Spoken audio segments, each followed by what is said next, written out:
to be able to survive in the cave until we found them. ขอพระเยซูคริสต์เมตตาช่วยคนที่กำลังช่วยเขาด้วยให้ผ่านพ้นปัญหาอุปสรรค So may Jesus Christ please bless all the people who are rescuers, give them wisdom and the strength to be able to help them out. สักขอเสียงผมได้ยินไหมครับ ได้ยินแล้วค่ะ พอดีแล้วนะ แล้วค่ะ กำลังเหมาะนะขอบคุณพระเจ้าเสียงร้องไหมเลลูยาขอบคุณพระเจ้าคนเจ็บป่วยต้องการหมอ Sick people need a doctor. เป็นหัวข้อเทศนาในคืนนี้ This is the topic tonight, the message. ตอนนี้มีใครป่วยไหมครับในท่ามกลางพวกเรา Anybody get sick now? นี่สงสัยป่วยด้านเดินทางร่างกายมั้ง Is แต่ it จิ in ต your วิญญาณ flesh or sick in your แต่จิต spirit? วิญญาณใครป่วยด้านจิตวิญญาณอยู่นะ Who are sick in the spirit? Oh, แต่อ้อมยังป่วยด้านจิตวิญญาณอยู่เพราะว่ายังไม่ได้รับเชื้อ we have one non-believer here tonight with us. ขอบคุณพระเจ้าที่อ้อม Thank มา God that she's here tonight. และเชื่อว่าอ้อมกำลังต้องการหมอให้รักษาชีวิตฝ่ายจิตวิญญาณ We believe that Nong Om needs a doctor in spirit. พระเจ้าจากพระธรรมมาระโกบทที่2ข้อ13ถึง17 From Mark chapter 2, verse 13 to 17. พระองค์เสด็จไปตามชายทะเลสาบอีกฝูงชนทั้งหมดก็มาเฝ้าพระองค์และพระองค์ทรงตรัสสั่งสอนพวกเขา เมื่อพระองค์กำลังเสด็จไปนั้นก็เห็นชายคนหนึ่งชื่อเลวีบุตรอันเฟรอัสนั่งอยู่ที่ด่านภาษีจึงตรัสกับเขาว่าจงตามเรามาเถิดเขาก็ลุกขึ้นตามพระองค์ไป เมื่อพระองค์ประทับเสวยอาหารอยู่ในบ้านของเลวีนั้นมีพวกเก็บภาษีและคนบาปอื่นๆหลายคนร่วมสำรับกับพระเยซูและกับพวกสาวกของพระองค์ด้วยเพราะมีคนติดตามพระองค์มากเมื่อพวกธรรมจารย์ที่เป็นพวกฟาริสี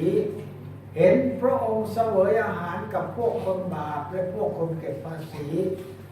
จึงถามสาวกของพระองค์ว่าทำไมอาจารย์ของท่านจึงร่วมรับประทานอาหารด้วยกันกับพวกคนเก็บภาษีและพวกคนบาปพระเยซูทรงได้ยินแล้วจึงตรัสกับพวกเขาว่าคนแข็งแรงไม่ต้องการหมอแต่คนเจ็บป่วยต้องการเราไม่ได้มาเพื่อเรียกคนชอบธรรมแต่มาเรียกคนบาป Once again, Jesus went out beside the lake. A large crowd came to him, and he began to teach them. As he walked along, he saw Levi, son of Alphaeus, sitting at the tax collector's booth. "Follow me," Jesus told him, and Levi got up and followed him. While Jesus was having dinner at Levi's house, many tax collectors and sinners were eating with him and his disciples, for there were many who followed him. When the teachers of the law, who were Pharisees, saw him eating with the sinners and tax collectors, they asked his disciples, "Why does he eat with the tax collectors and sinners?" On hearing this, Jesus said to them, "It is not the healthy who need a doctor, but the sick. I have not come to call the righteous, but sinners." ทุกครั้งที่ไปโรงพยาบาลจะพบเห็นคนป่วยเยอะมาก Every time we go to a hospital, we see many sick people. ผมกับแม่จิ๋วก็ไปโรงพยาบาลทุก3 เดือน I and Matthew go to the hospital every 3 months หมอนัดให้ไปเช็คสุขภาพร่างกาย due to the appointment or checking up. เชื่อทั้งพระเยซูคริสต์แล้วก็เชื่อหมอที่พระเยซูคริสต์ส่งมาด้วย We believe both in Jesus Christ and believe both and also the doctor. ถ้าหากว่าเราต้องการจะมีชีวิตยืนยาวเพื่อรับใช้พระเจ้าต่อไปเราก็ต้องเชื่อทั้งสองฝ่ายเพราะว่าเราเชื่อว่าพระเจ้าจัดเตรียมหมอไว้ให้ดูแลรักษาชีวิตของเราด้วย If we would like to have a long life, we have to believe in both Jesus Christ and the doctor who has been blessed by Jesus Christ to be the person who heal people in this world. เวลาเป็นคริสเตียนเวลาที่ท่านไปหาหมอโรงพยาบาลมีพี่น้องหลายคนอาจจะถามท่านว่าโอ้เป็นศิษยาภิบาลยังมาหาหมอโรงพยาบาลอีกเหรอ That sometimes when I go to the hospital and people ask me, "Oh, you are a pastor? You still go see a doctor?" พี่น้องครับเราต้องเชื่อว่าหมอไม่ได้เกิดขึ้นมาเป็นหมอโดยปราศจากการแต่งตั้งของพระเจ้า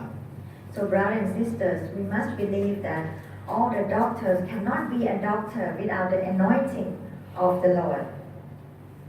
และเมื่อเราแน่ใจอย่างนั้นแล้วเราก็ขอทั้งพระเยซูคริสต์รักษาและทั้งหมอ So when we believe that all the doctors have been appointed by Jesus Christ to heal us, so we must believe in both the doctor and God. ในพระวจนะของพระเจ้าตอนนี้ผมพูดถึงคนเจ็บป่วยต้องการหมอซึ่งพระเยซูคริสต์เป็นผู้ตรัสเองคนแข็งแรงไม่ต้องการหมอแต่คนเจ็บป่วยนั้นต้องการ Jesus Christ said that I'm not coming to heal the what did he say? It's not the healthy who need a doctor, but the sick.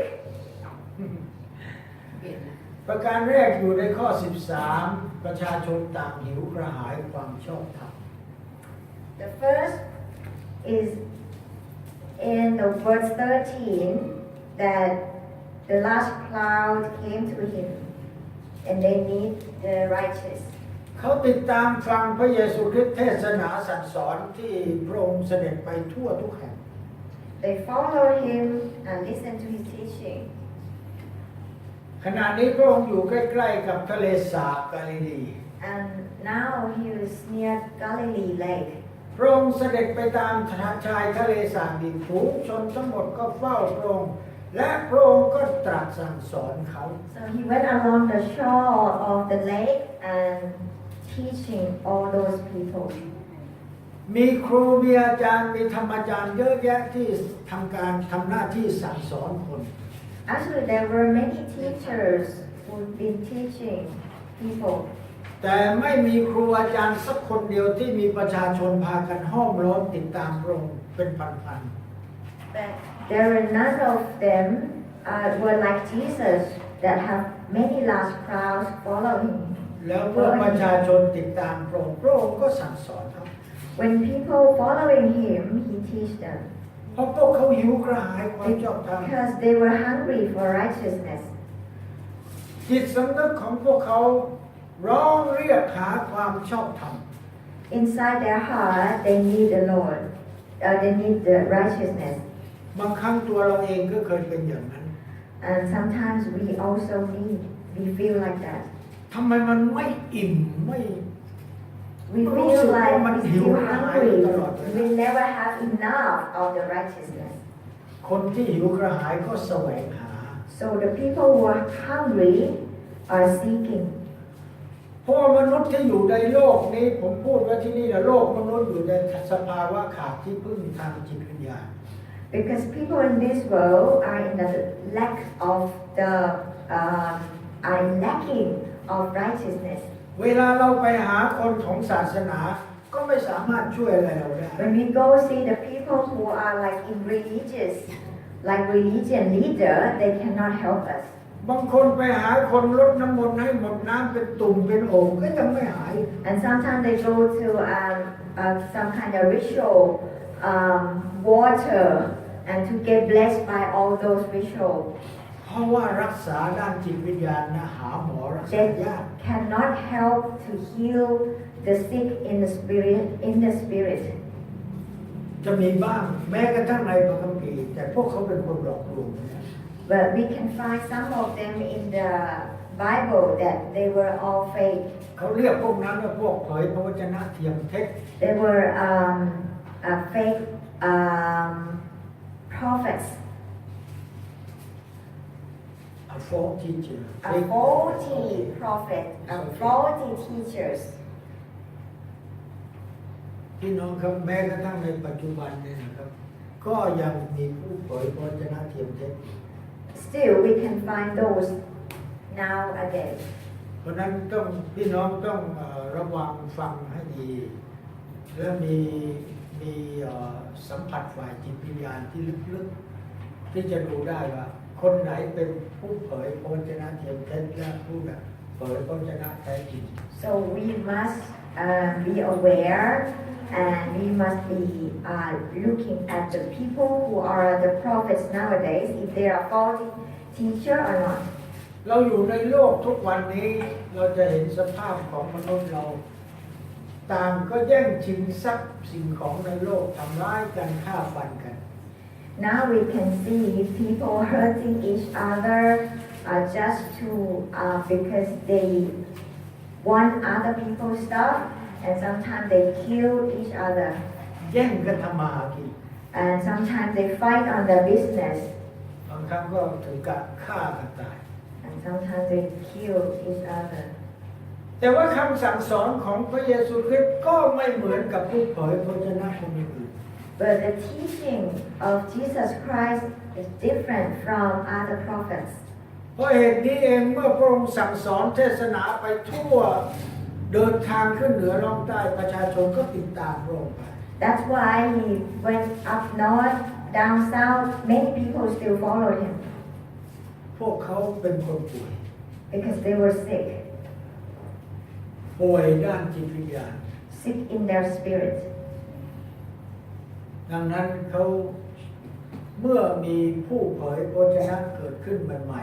ๆและคำสอนของพระเยซูคริสต์ไม่เหมือนกับคนอื่นเขาก็พากันติดตามพระเยซู So when they found that the teachings of Jesus Christ were different from the others, that's why they followed him. เพราะว่าพระเยซูคริสต์พระองค์กระทำพันธกิจไม่เหมือนกับผู้เผยพระวจนะคนอื่น And also he did the ministry different from other prophets. คนอื่นอาจจะสอนพระคัมภีร์อย่างเดียว Other people might have just teach. แต่พระเยซูคริสต์พระองค์สั่งสอนพระวจนะของพระเจ้าพระองค์ทำการรักษาโรคให้เขาพระองค์ขับผีพวกเขาไปพร้อมๆกัน But for Jesus Christ, in not only teaching, but he also drive out the demons and he also heal the sick. เพราะเหตุนี้ประชาชนจึงพากันติดตามพระเยซูคริสต์ไปทุกที่ทุกแห่ง This is the reason why people follow Jesus everywhere. พระองค์เทศนาสั่งสอนขับผีรักษาโรคตั้งแต่กาลิลีลงมาถึงเยรูซาเล็มขึ้นล่องอยู่ทางนี้ในระยะทาง150 กิโลเมตร From Galilee to Jerusalem, about 150 kilometers, Jesus Christ kept making his journey up and down. การเดินในสมัยนั้นไม่ใช่มีถนนเรียบ And his journey was not good like this day because the road was not nice like this day. แต่พระองค์ทรงอดทนและเพื่อที่จะช่วยคนที่อยู่ในความบาปนั้นให้ได้รับการลดโทษแล้วไป But Jesus Christ had got to be he got to have to go through all this. He was very patient พระคัมภีร์บอกเลยว่าพระองค์สงสารพวกเขา because he had compassion for them. เพราะไม่มีใครสามารถช่วยพวกเขาได้ Because he knew that nobody could help them. ขอบคุณพระเจ้าที่พระเยซูคริสต์สามารถมองเห็นภาพของคนที่กำลังหิวกระหายแสวงหาพระองค์ We thank God that Jesus Christ could see the picture of those people who were hungry for แล้ว the righteousness. พระองค์ก็ยินดีช่วยพวกเขา And he was willing to help them. เพราะว่าพระองค์เสด็จเข้ามาในโลกเพื่อพันธกิจนี้โดยตรงโด Because ยเฉ he พาะ came to the world just to do this ministry. ประการที่สองอยู่ในข้อ 14 ความร่ำรวยไม่ได้ช่วยลดความหิวกระหาย And next, never belong. Oh, it's not in here, ใช่ไหม Okay, the wealthy cannot quench the thirst. ในข้อ 14 เมื่อพระองค์กำลังเสด็จไปนั้นก็เห็นชายคนหนึ่งชื่อเลวีบุตรอันเฟอัสนั่งอยู่ที่ด่านเก็บภาษีจึงตรัสกับเขาว่าจงตามเรามาเถิดเขาก็ลุกขึ้นและตามพระองค์ไป As he walked along, he saw Levi, son of Alphaeus, sitting at the tax collector's booth. Follow me, Jesus told him, and Levi got up and followed him. มีด่านเก็บภาษีอยู่ในเมืองต่างๆหลายแห่งในทุกที่ทุกแห่ง There were many tax collectors' booths in each city those days. ประเทศที่อยู่ภายใต้การครอบครองของโรมันเอ็มไพร์นั้นก็ต้องมีด่านเก็บภาษี Every city were under the reign of the power of the Roman Empire. They must have the tax เขา collectors. จะตั้งคนพื้นเมืองไว้เป็นนายด่านเพื่อเก็บภาษีส่งให้กับพระองค์ And they will appoint tax collectors to look after this. เพราะฉะนั้นคนเก็บภาษีไม่ใช่คนบริสุทธิ์หรือชอบธรรม So the tax collectors were not righteous in the eyes of everybody. เขาเก็บ100นึงเขาอาจจะส่งให้โรมันสัก50ก็ได้เขาเก็บไว้ด้วย He collect 100. He might give to the official only 50. เพราะฉะนั้นจะเห็นว่าคนเก็บภาษีเป็นคนที่ร่ำรวยแม้กระทั่งปัจจุบันก็อยู่ And now those days we could see that tax collectors were rich even nowadays. ไม่ใช่คนชอบธรรม They are not like righteous. เขาสามารถช่วยให้คนที่ทำธุรกิจซิกแซกได้มีบัญชีหลายเล่มเขาเรียกบัญชี1บัญชี2บัญชี3 The people who do accounting and the tax these days, they can help people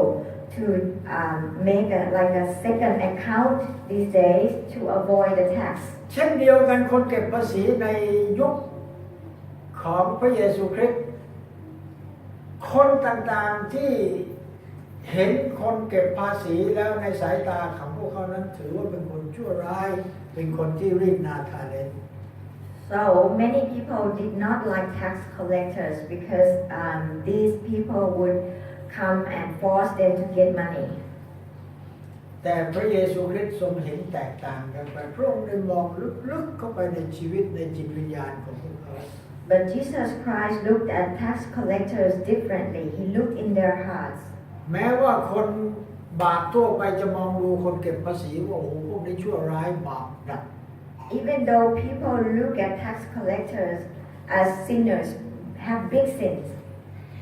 แต่ในสายพระเนตรของพระเยซูคริสต์ใช่เขาเป็นคนบาป In his eyes of Jesus Christ, yes, he's sinner แล้วเขาเป็นคนป่วยด้วย and also sick. ป่วยหนักมากต้องการหมอ Very sick, need a doctor. ดังนั้นเมื่อพระองค์ไปพบเลวีนี่มีอีกชื่อว่าแมทธิวที่เขียนพระธรรมแมทธิวเนี่ย So when he went to see Levi, the same guy as Matthew who wrote the Bible. นั่งเก็บภาษีอยู่ที่ด่านนั้นพระองค์ก็เรียกเขาว่าจงตามเรามา So when he saw him sitting at the tax collector booth and he called him, follow me. พระองค์รู้ได้ยังไงว่าเลวีจะต้องตามมัทธิวจะต้องตามพระองค์ How did he know that Levi or Matthew would follow him? สายพระเนตรของพระเจ้ากับมนุษย์มันไม่เหมือนกัน Because the eyes of God are different from us. พระเยซูคริสต์ทรงทอดพระเนตรดูเลวีและเห็นว่าเขาหิวเขาแสวง Jesus Christ saw Levi and knew that he's hungry. เหมือนกับเราปัจจุบันนี่แหละถ้าใครก็ตามที่กำลังแสวงหาพระเจ้าเราก็มองออกว่าคนนี้กำลังเป็นทุกข์เขาต้องการหา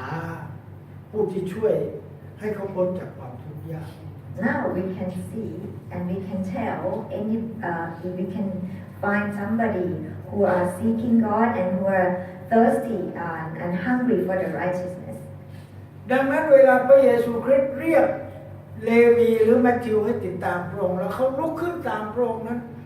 อยู่เหนือความคาดหมายของประชาชนที่มาฟังเทศน์ฟังพระองค์สั่งสอน So when people saw Jesus call the tax collector to follow him, and the guy followed him, they were surprised. มันไม่น่าเชื่อที่คนรีดนาทาเรนคนชั่วในสายตาของมนุษย์ทั่วไปจะติดตามพระเยซูคริสต์ง่ายๆ They couldn't believe. It's hard to believe that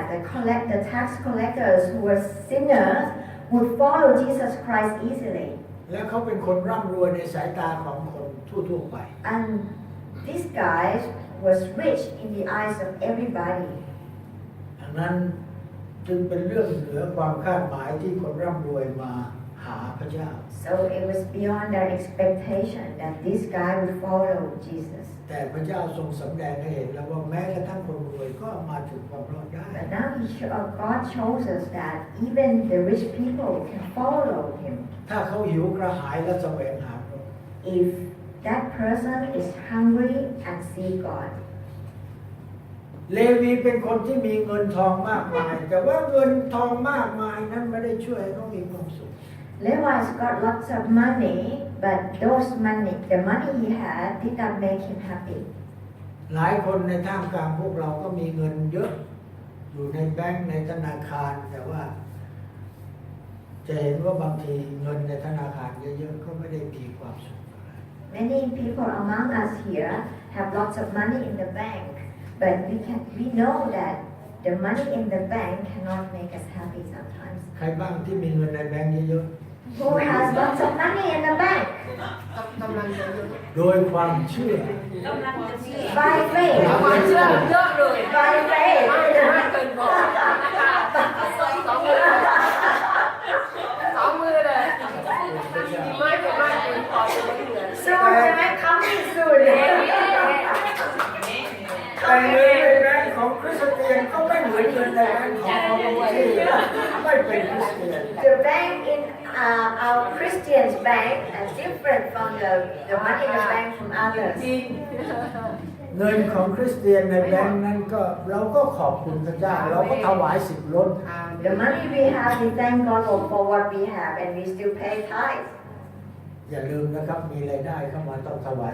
10 Don't forget that when you have income, you have to give the tithe offering.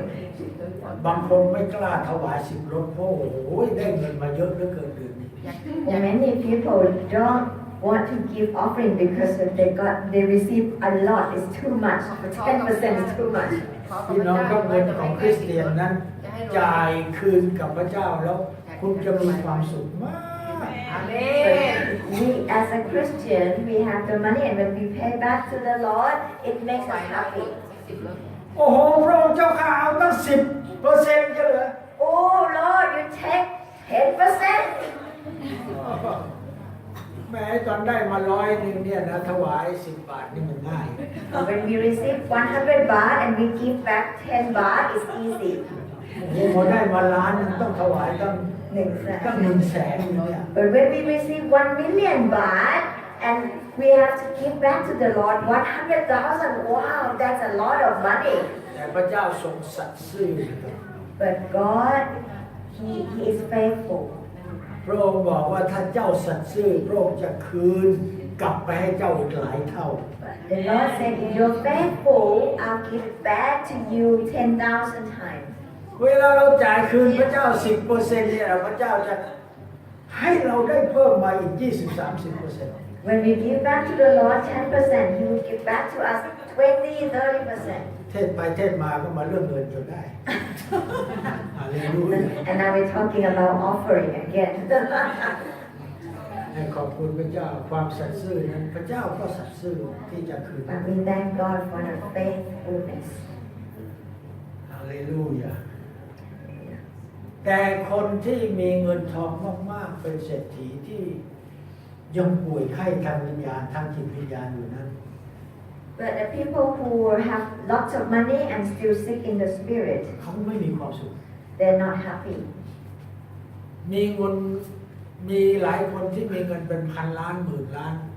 เวลาเขาป่วยเงินช่วยอะไรไม่ได้ There are many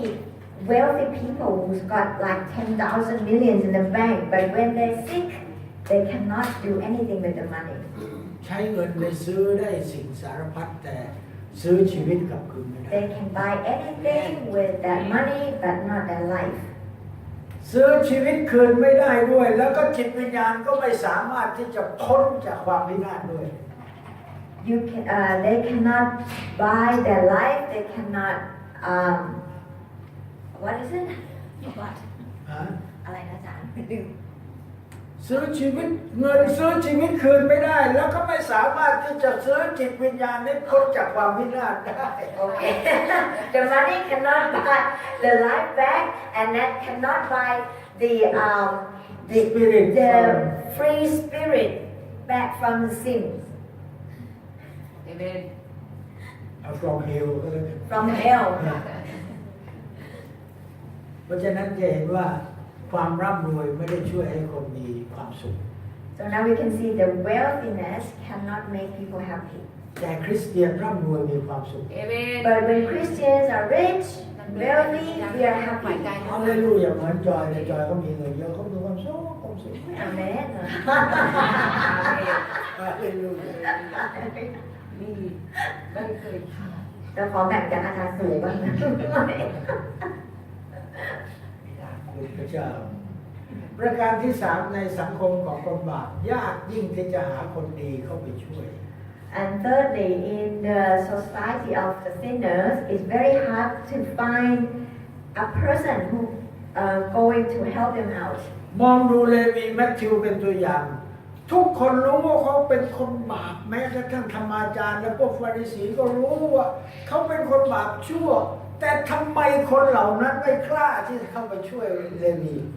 Oh, all those people, they knew when they saw the tax collectors, and they knew in their hearts that the tax collectors are sinners, and nobody could go in and help him. แต่เขากลับตำหนิพระเยซูคริสต์ But they blame Jesus Christ for helping him. ในข้อ15บอกว่าเมื่อพระองค์ประทับเสวยอาหารอยู่ในบ้านของเลวีนั้น มีพวกเก็บภาษีและคนบาปอื่นๆหลายคนร่วมสำรับกับพระองค์อยู่และกับพวกสาวกของพระองค์ด้วยและมีคนติดตามพระองค์มาก While Jesus was having dinner at Levi's house,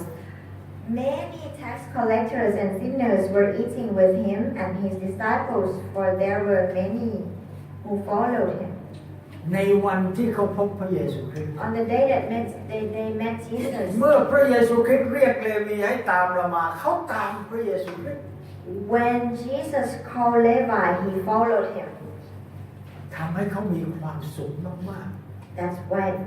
That's what makes him happy. ๆเขาเปิดบ้านเขาเลี้ยงอาหารกับคนเป็นจำนวนมาก He opened his house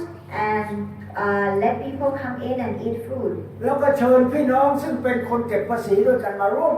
And invite all the tax collectors to come in the house. นั่นต้องการประกาศให้ทุกคนรู้ว่าเราติดตามพระเยซูคริสต์แล้ว He did that to show everybody that he followed Jesus Christ. ในข้อ15บอกว่าแล้วก็มีคนติดตามพระองค์อีกมากด้วยก็เชื่อว่ามีหลายคนได้เข้าไปรับประทานอาหารพร้อมกัน And in the verse 15, it says that there were many people follow him that day. We believe that those people were eating with him in the house. พี่น้องครับคนร่ำรวยก็เป็นอย่างนั้นพอเขารู้ว่าเขาได้รับความรอดฝ่ายจิตวิญญาณแล้วเขาทุ่มเงินทั้งหมดหรือมากกว่านั้นนะใช้จ่ายเพื่อที่จะให้คนอื่นได้รับความสุข Now we can see the wealthy people, when they get saved, they can use their money, they can spend on the Lord's ministry to help other people to get saved และ as มากยิ่ง well. กว่านั้นเมื่อพระเยซูคริสต์เรียกเขาให้ตามพระองค์ไปเขาตามไปเขาทิ้งทรัพย์สมบัติเขาไว้ที่บ้าน And when Jesus called him to follow Jesus, he left all he had at the house and followed Jesus. เพราะว่าเขาป่วยแต่ได้รับการรักษาหาย Because he was sick and now he was healed. ว่าแล้วไงสักจากมาเปิดฟ้านี้พวกก็เลยหนาวหนี ตัวนั้นขอตัวนั้นไม่ต้องเปิด ยินนะ the มือแข็ง บนนี้กันหนาว เดี๋ยวไปพยานลงก็ร้อนนะครับต้องระบุ มีเงินก็ดี it's good to have money แต่ถ้ามีแล้วไม่รู้จักใช้จ่ายก็ but if you don't know how to spend it wisely it will not make us happy แต่แมทธิวเขายอมทิ้งทรัพย์สินเงินทองติดตามพระเยซูคริสต์3 ปี but Matthew he left everything and followed Jesus for 3 years รายได้ที่ด่านเก็บภาษีที่เขาหักไว้เป็นของส่วนตัวนั้นมากมายมหาศาล the income he got from collecting the tax was a lot แต่ขอบคุณพระเจ้าวันนั้นเขาจ่ายเพื่อเลี้ยงผู้คน but ให้ thank ได้มี God ความ on สุข that day he spent on feeding everybody make people happy แต่มากยิ่งกว่านั้นเขาประกาศตัวเองว่าเขาเป็นสาวกของพระเยซู but more than that he did the better thing that he proclaimed to everybody that he really followed Jesus พวกธรรมจารย์และครูสอนศาสนาพวกฟาริสีทั้งหลายพากันเกลียดชังคนบาปทั้งที่ตัวเองก็บาปไม่น้อยกว่าคนอื่น all the Pharisees and the teachers of the law they all hate sinners or even though they are sins พวกฟาริสีพวกธรรมจารย์เขาเป็นคนสอนพระคัมภีร์ให้คนอื่นเขานึกว่าเขาเป็นคนชอบธรรมและคนบริสุทธิ์แล้ว the Pharisees and the teacher of the law because they thought that they were righteous because they were teaching people แต่พระเยซูคริสต์ชี้หน้ากับพวกเขาวิบัติแก่พวกเจ้าพวกฟาริสี and the Lord and Jesus Christ point to them that you sinners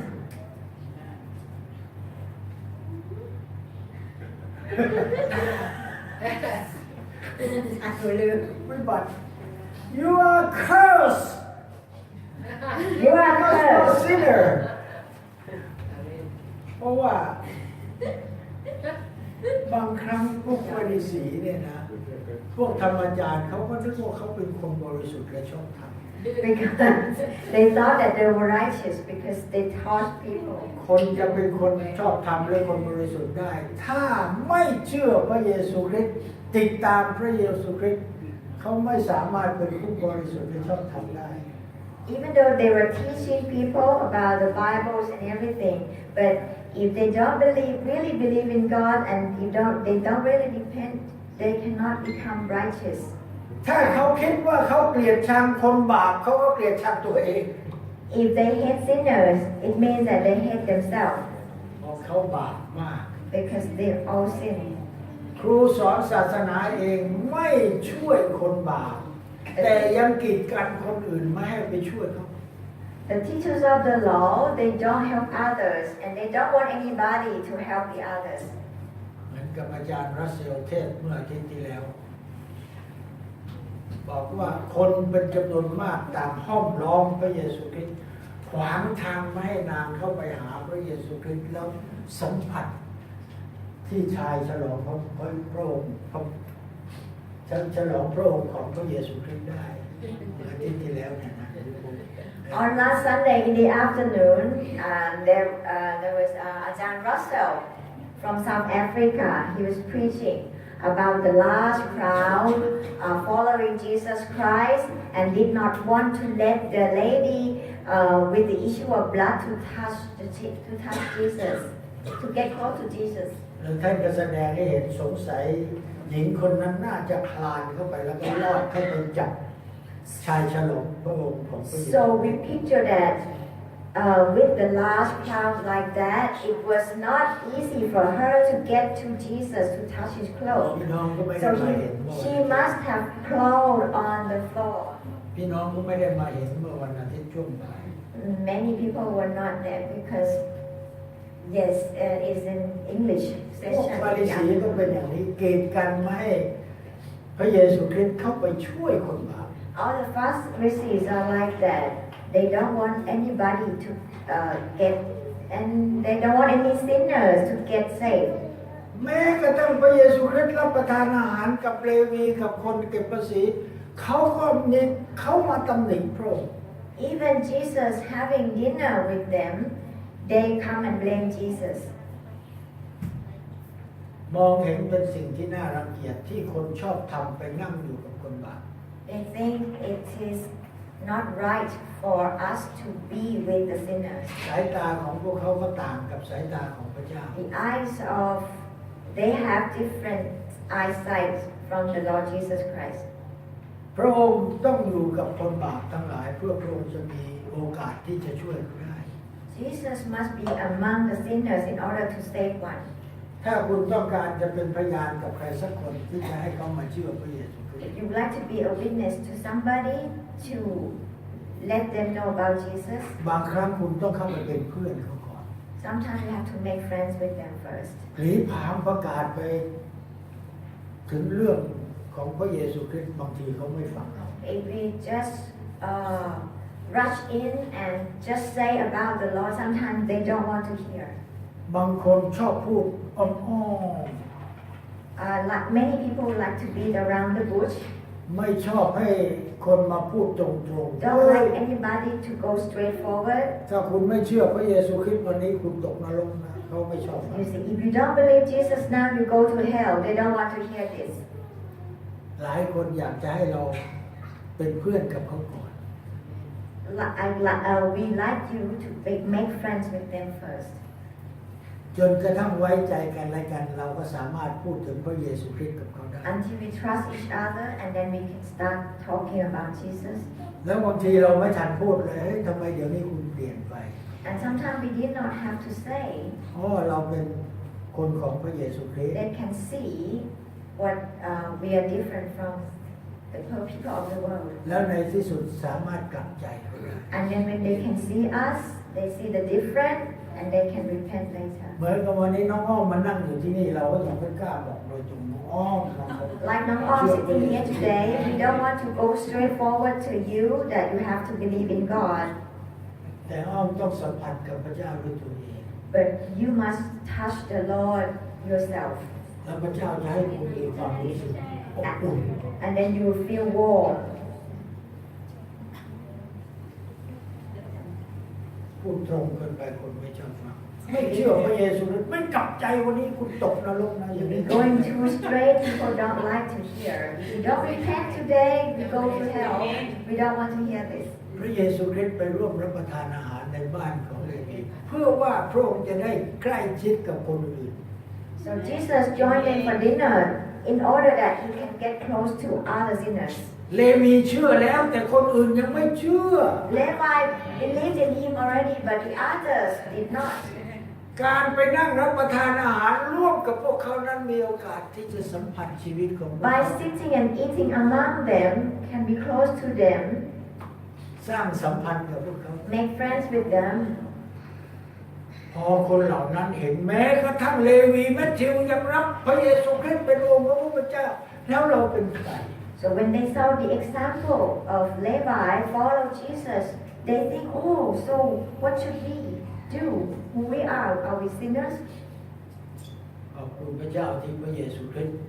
ได้ลดพระองค์เองเข้าไปนั่งอยู่ร่วมกับคนบาป Thank God that Jesus Christ humbled himself down and sitting among the sinners.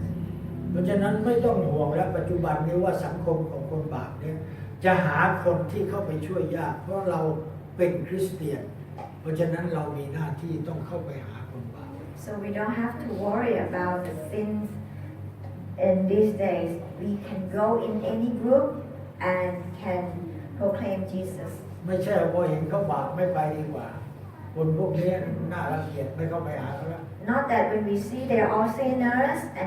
we don't want to get close to them. ถ้าเป็นอย่างนั้นเราก็คงเหมือนพวกธรรมจารย์กับฟาริสี If we do like that, we're gonna be like one of the Pharisees. บาปของตัวเองกับมองไม่เอง That we cannot see the sins in our life. แต่เห็นบาปคนอื่นตัวเท่าช้างนะ See other people's big sin. แท้จริงบาปของตัวเองตัวเท่าช้างของคนอื่นเท่ากับมด But actually, our sins might be bigger than the others. ประการที่สี่แม้กระทั่งคนที่คิดว่าตัวเองเป็นคนดีก็กลัวแปดเปื้อนบาป In the fourth one, even the people who think that they are righteous and they think that they are good, they are afraid to be contaminated. แปลยากเหลือเกิน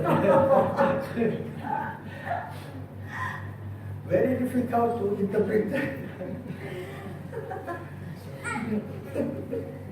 ข้อที่ 16 เมื่อพวกธรรมจารย์ที่เป็นพวกฟาริสีเห็นพระองค์เสวยอาหารกับคนบาปและคนเก็บภาษีจึงถามสาวกพระองค์ว่าทำไมอาจารย์ของท่านจึงร่วมรับประทานด้วยกันกับคนเก็บภาษีและคนบาป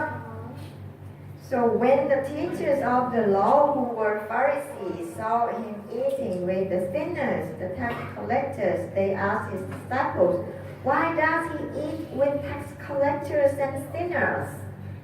เมื่อคนบาปคนหนึ่งมันยืนชี้หน้าว่าคนอื่นคุณบาปคุณบาปคุณบาปคุณบาปเป็นคนที่น่าสงสารที่สุดเลย We see the picture of one sinner pointing to the others. You are sin, you are sin, you are sinner, you are sinners.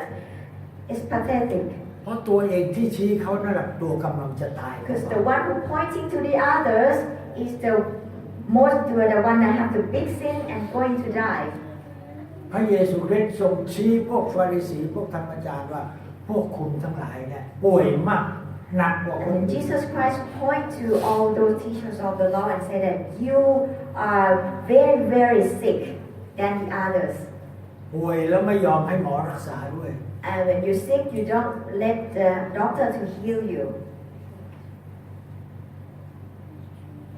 ขอบคุณพระเจ้าพี่น้องที่นั่งอยู่ที่นี่หายป่วยมาแล้ว We thank God that all the people here, they are all healed. ด้านจิตวิญญาณของพวกเราทุกคนหายป่วย In spiritual, we are all healed. แล้วก็โรคภัยไข้เจ็บจากโรคที่มาอยู่ในร่างกายก็หลุดล่วงไปหมดแล้ว No more sickness in our body. In Jesus name In Jesus' name. ในพระนามพระเยซู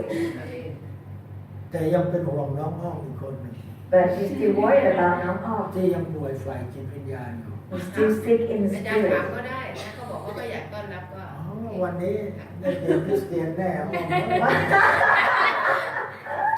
Today they will ask you if you would มา accept Jesus หนี Christ. ไปไหนไม่ได้แล้วเข้ามาเดียว You cannot go away. You cannot run away. ไอ้ผู้ที่กลัวเลย เมื่อเรารู้ตัวว่าเราป่วยเราต้องหิวกระหาย When we know that we are sick, อยากจะ we have to be hungry. อยากจะพบหมอ We need a doctor. อยากจะให้หมอรักษาให้หาย We need a doctor to heal us. แต่ป่วยฝ่ายจิตวิญญาณเนี่ยหมอทั่วไปรักษาไม่ได้ต้องให้พระเจ้าเท่านั้นเอง If we are sick in the spirit, we need only God to heal us. เพราะฉะนั้น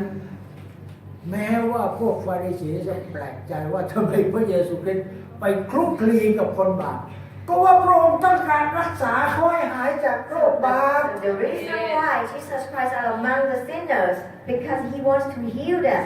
ไม่ใช่พระองค์อยากไปกินอาหารของคน Not because they want to have food with them, แต่ต้องการรักษาเขาให้หายจากโรค but He wants to heal all those people. พระองค์กำลังมองหาคนหิวกระหายที่ He's จะให้รักษา looking โรค for the hungry people. อาจารย์เปาโลบอกไว้ในพระคัมภีร์ว่าท่านสร้างสัมพันธ์กับคนทุกชนิดเพื่อที่จะได้คนเหล่านั้นมา Apostle Paul said that we have to make friends with every type of people in order to get their hearts. เมื่อท่านเข้าไปคุกคีกับคนเหล่านั้นเขาอาจารย์เปาโลก็สามารถที่จะเป็นพยานกับคนเหล่านั้นได้แม้ว่าจะดูแล้วจะยากแต่ก็กลายเป็นง่าย Even though it looks like it's going to be difficult, but when Apostle Paul tried to make friends and be among those people, and in the end they could get them. เพ He ราะฉะนั้น could get them. ติ๋งต้องใช้วิธีใหม่นะค่อยๆกับนายจ้างไม่อย่างนั้นเขาลุกเดินหนีเลย And this is the advice from him to talk to the boss. เมื่อเย็นนี้เขาเล่าให้ฟัง Have to find a new way to talk to พอ him. พูดเรื่องพระเยซูคริสต์ก็ลุกหนีเลยใช่ไหม And she was telling the เพราะ pastor ภรรยาเขาลุกหนีภรรยาไม่ใช่ that the wife of the boss, when she heard about Jesus Christ, and she got up and gone. พูดภาษาไทยก็ได้วิ่งหนี run away อ่า พูดภาษาไทยเหรอคะวิ่งหนี ประการที่ห้าพระเจ้าเท่านั้นทรงทราบใครบ้างที่ป่วยต้องการรับการรักษา and then the fifth only God knows who's sick and needs the healing สายตาของมนุษย์อย่างเรามองไม่ออกว่าคนนี้ป่วยหรือไม่ป่วย because we're human beings we cannot tell if this person is sick in the spirit or not แต่เราสามารถมองดูคนป่วยทางกายได้ด้วยสายตาเราเอง we can tell if they are sick in the body physically sick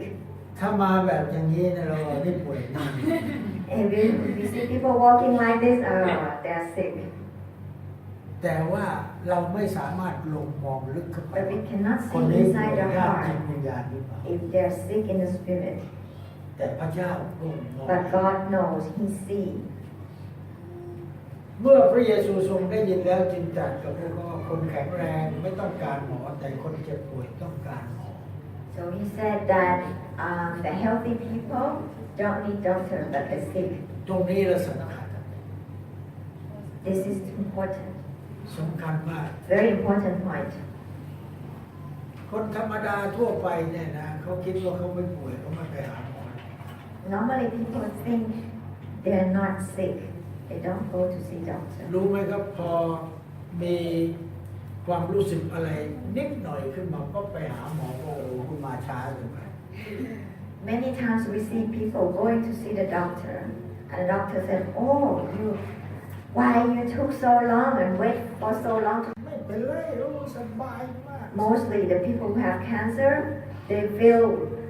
healthy พอเกิดอาการนิดหนึ่งไปหาหมอโอ้โหนี่ขั้นที่สี่แล้วนะ and when they start to feel the symptoms and then come to the fourth stage ช่วยไม่ได้ that we cannot help helpless เรารู้ว่าเราเป็นคนบาปทำไมเราไปปิดบังตัวเองว่าเราไม่ต้องการจะให้หมอรักษา so we know that we're sinners we need a doctor ในพระวจนะของพระเจ้าถ้าหากว่าเราอ่านให้คนที่ป่วยทางจิตวิญญาณฟังเนี่ยนะเขาฟังก็ไม่เข้าใจ so if we read the words of God the people who are sick in the spirit they don't understand บางทีจากพระวจนะของพระเจ้าตรงนี้ต้องนั่งอธิบายกันนานกว่าจะเข้าใจหมายความว่าไง with the scriptures we have to take a long time to explain to them พวกเราก็เหมือนกันก่อนที่จะมารับความรอดในพระเยซูคริสต์นะเราไม่รู้ตัวเราป่วยมาก same as us before we are Christian we did not know that we were sick แต่พอเรารู้แล้วว่าเราเป็นคนป่วย but when we know that we're sick แล้วมาหาพระเยซูคริสต์ and come to see Jesus พระองค์รักษาให้เรา and then He healed us แล้วชีวิตของเราก็ได้รับการเปลี่ยนแปลง and our lives changed พระเจ้าไม่เหมือนเดิมอีกแล้ว not the same like before และเราหลายคนก็เป็นอย่างนั้น many people are like that ขอบคุณพระเจ้า we thank God เมื่อวันอาทิตย์ on Sunday พี่เจริญก็ป่วยหนักพอวันอาทิตย์มาถึงปั๊บหายป่วยเลย President, he was sick before in spirit, but then he came to church and he received Jesus Christ and now he's healed. จิตวิญญาณของพ่อพี่เจริญมีแต่เชื้อโรคร้ายๆทั้งนั้นแต่ปรากฏพอถึงวันอาทิตย์ปั๊บพระเย He ซู used คริ to สต์ have many disease in the spirit before, ทำลาย but เชื้อโรคหมดเลย on Sunday the blood of Jesus Christ has destroyed all those sickness. แล้วพระเยซูคริสต์ประทานจิตวิญญาณให้กับใหม่ให้ใหม่กับ Jesus Christ has given his spirit, เชื่ new อในพ spirit. ระเยซูคริสต์พระองค์ประทานชีวิตและจิตวิญญาณใหม่ให้ We believe in Jesus, he gave the spirit and new life. จิตวิญญาณเก่าที่ตายแล้วนะพระองค์ก็ทำลายทิ้งไปแล้วพระองค์เอาจิตวิญญาณใหม่ใส่เข้าไป And he put the new spirit in us. พี่เจริญมีความรู้สึกไหมครับว่าผมไม่เหมือนเดิม You feel that I'm different? โอ้ขนาดไม่กี่วันรู้สึกแล้วเนี่ยนะ2-3 วันเนี่ยขอบคุณพระ You เจ้า feel the different? แล้วพี่จะรู้สึกว่า เราไม่เหมือนเดิมแล้วไม่เหมือนเมื่อก่อน We all know we're not the same. พระเจ้าทรงวินิจฉัยคนป่วยของพระองค์ได้ถูกต้องว่าทุกคนมีโรคบาปทั้งสิ้น And God can know, and He diagnoses all the patients. มนุษย์ทั้งโลกอยู่ภายใต้อานุภาพของความบาป All the human beings are under the power of sins. มา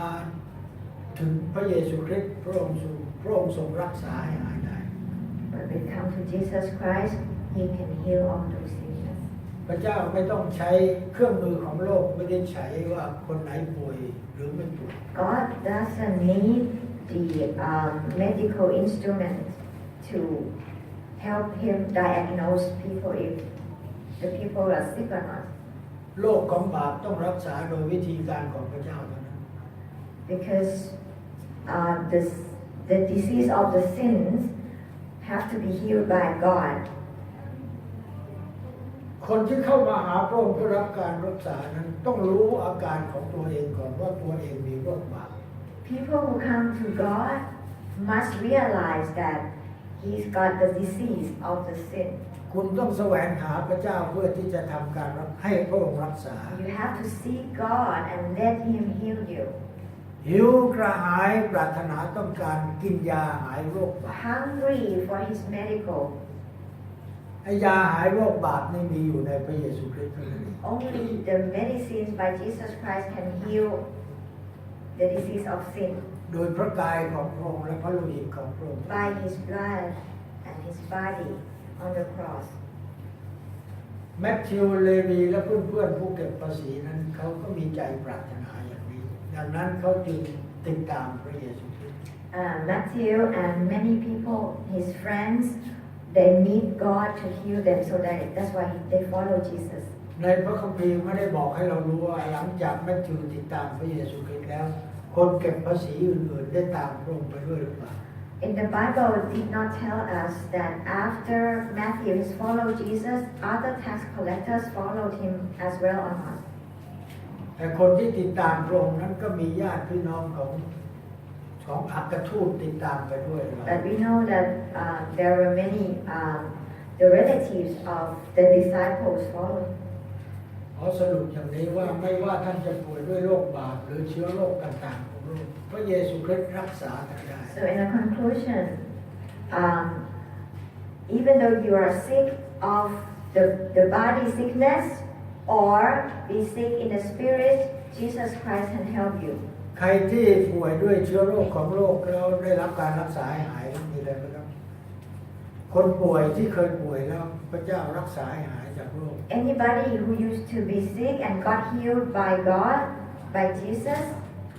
lift your hands. คนที่ยกมือทั้งหลายเหล่านี้ต้องเตรียมคำพยาน So who พระ raise เจ้า their รักษา hands โรคบาป must โรคอะไรของคุณ give บ้างแน่ testimony and be witness to other people.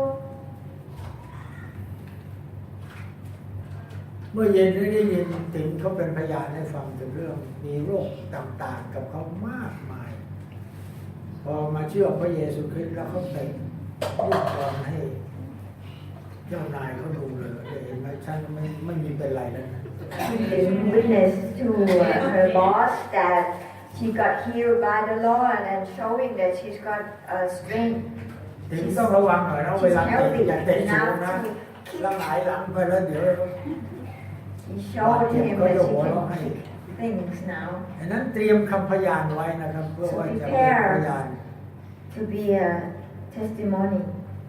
ในวันพุธหน้าเตรียมหลายๆคนไว้เป็นพยานเพราะว่าใครบ้างที่ป่วยด้วยโรคของทั้งโรคนี้เชื้อโรคที่มาจากโรคนี้เมื่อมาเป็นคริสเตียนแล้วพระเจ้ารักษาให้หาย Next Wednesday, whoever got testimony, prepare yourself to give the testimony to others. So, ผมจะเรียกให้ออกมาเป็นพยาน and you'll be called out to give testimony วันพุธหน้านะครับ next Wednesday. ถึงเป็นโรคอะไรก็เตรียมไว้เอาเป็นพยานโอ้เป็นโรคไอ้นั่นเป็นโรคนี้ผมมาเชื่อพระเยซูคริสต์พระเยซูคริสต์รักษาให้หายโรคแล้วใครพุธหน้าไหนวันพุธหน้า อาจารย์เตรียมไว้ก่อนไง อาจารย์จะเดินทางวันไหน วันจันทร์วันจันทร์ก็วันพุธอาจารย์ไปอยู่นี่ก็ต้องให้พวกเรานี่ขึ้นมาเป็นพยาน อาจารย์ไม่ยอมแคนเซิลค่ะ อาจารย์ ยังมีต่อใช่ไหมคะ อาจารย์ อาจารย์ไม่ยอมแคนเซิล วันพุธหน้าอาจารย์จะไปสอนที่ขอนแก่น เพื่อจะหาพยานเอาไปก่อนแกนด้วย อาทิตย์นี้ก็เลยเตรียมไว้ใครมีคำพยานดีๆนะวันพุธเนี้ยเตรียมไว้ในวันพุธไม่ปิดนะครับวันพุธไม่ปิดนะบอกอาจารย์จอยเรียบร้อยแล้วห้ามปิดเด็ดขาดต้องมานมัสการอธิษฐานกัน ใครมีคำพยานอะไรที่จะเป็นพยานก็มาเป็นพยานกันแล้วก็อธิษฐานเผื่อ ไม่ให้พักใช่ไหม ไม่ให้พักเด็ดขาดพักได้ไงสิยาพิบาลไปทำงานอยู่ที่นู่นแล้วทีนี้นอนพักกันสบายเลยไม่ได้ นักบาลไปเที่ยว ไม่ได้ไปเที่ยวไปทำงาน ไปรักษาคนป่วยที่นู่น อาเมนอาเมน พี่น้องที่นู่นก็มา Next Wednesday, the pastor will go to Konkan, and he's gonna go and see to heal the sick over and there all the group there and heal the sickness in Konkan. ในยากอบบทที่5ข้อ13ถึง16 In James chapter 5, verse 13 to 16. มีใครในพวกท่านทนทุกข์หรือ Oh, hold on, I'm reading until the end. มาเร็ว อาจารย์อ่านให้จบไปเลยก็ได้ ๆมีใครในพวกท่านทนทุกข์หรือจงให้คนนั้นอธิษฐาน มีใครร่าเริงยินดีหรือจงให้พวกนั้นร้องเพลงสรรเสริญ มีใครในพวกท่านเจ็บป่วยหรือจงให้คนนั้นเชิญผู้ปกครองของคริสตจักรมา และให้ท่านเหล่านั้นอธิษฐานเผื่อเขา และฉโลมเขาด้วยน้ำมันในพระนามขององค์พระผู้เป็นเจ้า การอธิษฐานด้วยความเชื่อจะรักษาผู้ป่วยให้หายโรค และองค์พระผู้เป็นเจ้าจะทรงให้เขาลุกขึ้นได้ และถ้าเขาเคยทำบาปพระองค์ก็จะทรงให้อภัย เพราะฉะนั้นท่านจงสารภาพบาปต่อกันและกัน จงอธิษฐานเผื่อกันและกัน เพื่อท่านทั้งหลายจะได้รับการรักษาโรคคำวิงวอนของผู้ชอบธรรมนั้น มีพลังมากและเกิดผล Is anyone of you in trouble? He should pray. Is anyone happy? Let him sing songs of praise. Is any one of you sick? He should call the elders of the church to pray over him and anoint him with oil in the name of the Lord. And the prayer offered in faith will make the sick person well. The Lord will raise him up. If he has sinned, he will be forgiven. ก้มศีรษะลงอธิษฐาน So now we pray together. ข้าแต่พระเจ้าคืนนี้ข้าพระองค์ผู้รับใช้ของพระองค์และพี่น้องที่นี่ จะช่วยกันอ้อนวอนอธิษฐานต่อพระองค์เพื่อพี่น้องของข้าพระองค์ที่นี่และบางคนที่อยู่ที่บ้าน ถ้าเขามีการป่วยไข้ก็ตามมีความทุกข์ยากมีปัญหาสารพัดในชีวิต พวกเราจะอธิษฐานเผื่อพวกเขา และอธิษฐานเผื่อกันและกันในที่นี้ เพื่อพระองค์เมื่อฟังแล้วทรงสดับแล้ว พระเมตตาของพระองค์ก็จะขับเคลื่อนไปถึงชีวิตพวกเขา และทำการแก้ไขปัญหาให้กับเขารักษาร่างกายของเขาให้หายจากโรคภัย